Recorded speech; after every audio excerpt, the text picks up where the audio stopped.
Ciao. What's up, everybody? All right. Why do I walk everywhere in Saigon when it's a motorbike nation? Let's unpack this shit. I'm gonna tell you a bunch of reasons why I enjoy walking everywhere in Saigon. Rarely take a motorbike unless it's pretty far. I'd say if it's over, 5 kilometers, I'll usually take a bike then. Within a 5-kilometer radius, fat and broke, we'll walk there. So let's get into it. Let's unpack it. See you in a second. All right. So let me make sure all my settings are good here. Hold on. Okay. Cool. So yeah, I walk everywhere. And you're pretty much gonna always see me walk everywhere. There's never gonna be a time where I'm not walking. For one, walking is incredible for your heart, cardiovascular health.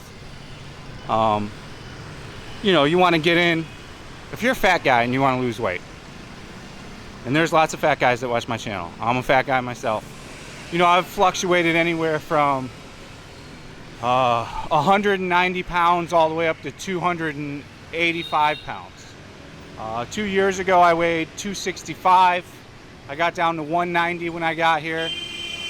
I drank too much beer, ate too much pizza, and I got up to about 220 here again. Now I'm back down to about 205, 208, depends on the day. And my goal is to get back to 190. You got to set a realistic goal for weight loss too. And you can't use a diet because a diet isn't sustainable. You have to follow a plan that is livable and sustainable. So, for example, keto. It's pretty easy to be sustainable on keto, but you can't do keto forever. Your body gets used to it just like anything else, and then the burn factory doesn't do as much as it could. So keto you usually want to do 6 months on, a couple months off, back on. So the way I got fat here is I got a girlfriend, which I think most fat guys can relate. When they they're weight losing to look better and to catch a potential mate. So you're driven harder. And then it's just kind of easier to get fat when you have a girlfriend. You kind of let go, a little bit. To be honest with you, what got me fat here was drinking a shit ton of beer, eating pizza, and eating fast food whenever the fuck I wanted. So now I'm back on 1 meal a day. Today I ate at 1. I had ribs at 1. Just meat, just ribs. And that's all I'll eat today. I won't eat tonight. None of that stuff. So now I'm hunkering down even more hardcore on the keto and the losing weight. I want to get to 190 in about 30 days. So from now on, I'm going to even change what I used to do. Previously I was eating 1 meal a day at 6 p.m. So now I'm going to eat 1 meal a day at 1 p.m. So then the body has plenty of time to burn it out. Yeah, it's going to suck at night. I'm going to be hungry, but whatever. I can deal with it. Here's Benthon Marketplace, which is changing pretty drastically. They're starting to move in shops that are set price.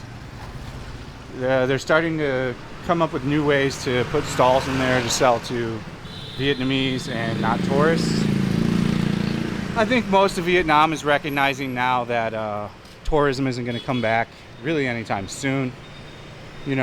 Everyone thinks the vaccine's going to be like this, fuck, vaccine's out, good to go. It's just not going to be how it is. And these vaccines are tricky. It's just not one vaccine. There are multiple times you take it. And usually on the second round, you get pretty fucking sick. So there's going to be lots of people that don't want to take it and wait.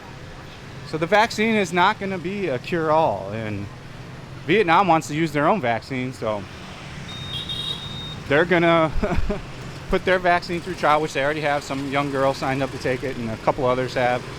And they're going to want you to have their vaccine, pretty much, is how I think they're going to play it.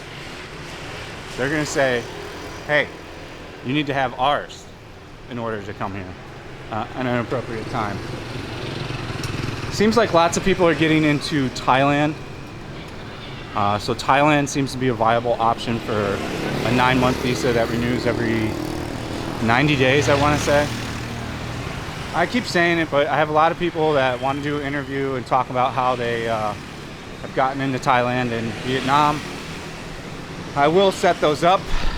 It's just I'm super busy replying to emails, comments, all these things, and then shooting 2 videos a day. Now I shoot 5 videos a day, so the queue is backlogged. Most videos you see now are a week old, unless I say other in the video. So let's get back to the topic at hand. I walk everywhere, and there's all kinds of reasons why to walk, besides for health. Like, you really get the lay of the land a lot better by walking than you would on a motorbike, because you're passing by everything so fast, and you know, you have to be very careful in traffic here driving, so it's difficult to look at features and landmarks and stuff like this to know your bearings. So by walking, it allows me to really know where I'm at, you know. These guys are fixing an aircon.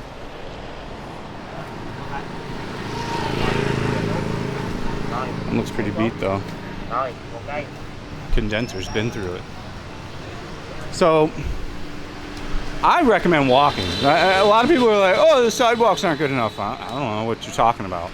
Sometimes the sidewalk's not that great, but I mean, are your feet broken? I don't. How is this sidewalk that bad to where you can't walk? I'm thoroughly perplexed when someone says, but the sidewalks. Well, what sidewalk? I don't.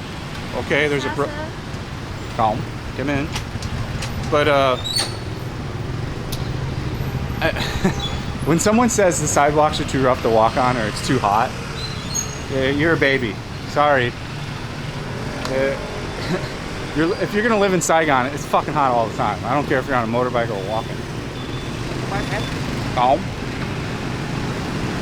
You're gonna, you know, and I don't wear pants here. Like, lots of foreigners wear pants and shirts and shit, like, but for their work. So like, I don't have, you know, I'm not your typical expat living here. I don't have you know, a job like essentially how they have. So for me, there's no need to you know, wear anything but shorts and a shirt. And as you've seen in the videos now, I have 10 black shirts, same exact one, and that's all I wear is a black shirt and shorts. I don't believe too much in wasting money on fashion. I still have my Hawaiian shirt collection, and you know, I'll start wearing those again. But for me, the black shirt's been working pretty well, pretty good. This guy's a shoe cleaner. He'll clean your shoes up. Calm, come in. So we're walking to District 10 essentially today. We're going out there. Fucking thirsty. Parched. Let me check my phone here. We've got a 35-minute walk ahead of us. So this is the first of many videos I'm going to shoot on this walk. And yeah, I encourage you not to take a Grab or motorbike everywhere when you first get here. And this is the reason why I live in D1. Like, a lot of dudes are coming at me like D2 and D9 is a great investment area, but it's okay, sure, maybe it's a great investment area. For one, it's fucking like 30 minutes away from D1, where I primarily do everything. And two, the walkability is zero. You can't fucking walk anywhere. Everything's spread out. And, you know, I have nothing but respect for expats. Like, I love expats. D2 could be a great area to live if you're really into, like, that vibe of, like, you know, expats. It's just, you know, not my thing. It's not what I'm going for when I want to live abroad. I don't want to live in an area where all the expats live. It's just not for me. And D2 isn't for me. The walkability there is shit. It's a huge district. It's 50 kilometers large. It's spread out. It requires a motorbike or a grab at all times. So I love to walk. If you've never been a walker, try it out. It clears your mind. It gives you all kinds of things that you wouldn't think are there, and it gives you good exercise. You know, I'll walk probably 20,000 steps today, and I'll burn 500 calories. And then when I go home tonight, I'll go and run 5 kilometers and burn another 400 calories. I'm on an average right now of around 1,000 to 1,200 calorie burn, and then 1,000 calorie intake per day. So every 2 to 3 days, I lose a pound. Currently at where I'm at. And yeah, I'm not a fucking nutritionist or nothing, but I'm just stating from my experience what is going on in my life. So I highly suggest walking. It's good for the heart, it's good for the brain, it's good for the body, it's good for the soul. It's pretty much good for everything. Here's a Starbucks. Expats really like the Starbucks. So Vietnamese like the Starbucks too, to be honest. But I'm not a coffee guy, so yeah.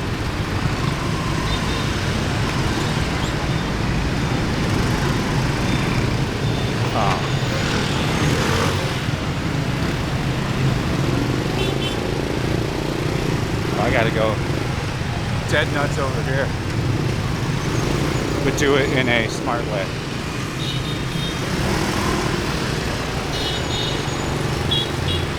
This is a Honda. No, just a repair service place.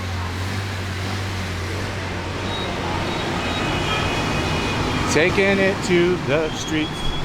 So yeah, in short, if you want to get the lay of the land and to really know your district when you get here, walk your ass around. I don't care what size you are, walk around. It'll do you good. So yeah, that's the video on why I walk around in Saigon instead of come. He's trying to offer me his motorbike services. Going through a little bit of traffic here. We'll finish this video out with me walking over to where I need to go. Nice. We've been inside the Sacha Foods, of course. What's this guy doing? And as I talked about in one of my last videos, you can get the PS5 here for around $850 in stock at most stores. No one cares about Xbox here, so I haven't checked on Xbox One. They are PlayStation Nation here. They love PlayStation and Nintendo Switch. This is a key guy. He'll make you a key for about 20K. Less than $1. Pretty cool, right? Alright guys, so that was the Why I Walk in Saigon vlog. We'll see you on the next one. Thank you for watching, and see you on the next one. I already said that. Peace out.